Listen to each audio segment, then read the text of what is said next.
రశ్మిమంతం సముద్యంతం దేవాసురనమస్కృతం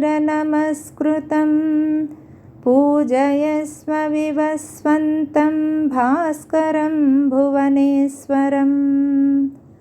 లోకమును ప్రకాశింపజేయు, అజ్ఞానమును పారద్రోలు ప్రశస్తమైన కిరణములు గలవాడు, మానవులకు ఆనందము కలుగునట్లు మనోహరముగా తమ తమ కార్యములు నిర్వర్తించుకొనుటకు వీలుగా ఉదయించువాడును, దేవతలచే రాక్షసులచే కూడా పూజలు అందుకునివాడును, రాజస తామసాది వృత్తులు గల వారి అందరి చేత పూజింపబడువాడును, లోకములో సమస్త తేజంబులకు మించి తేజస్సు కలవాడును, తన తేజముచే ఇతర తేజంబులను మరుగుపరచువాడును, సకల లోక రక్షకుడును అగు పరమాత్మను ఆదిత్య హృదయమును ఈ స్తోత్రముచే ఆరాధింపుము.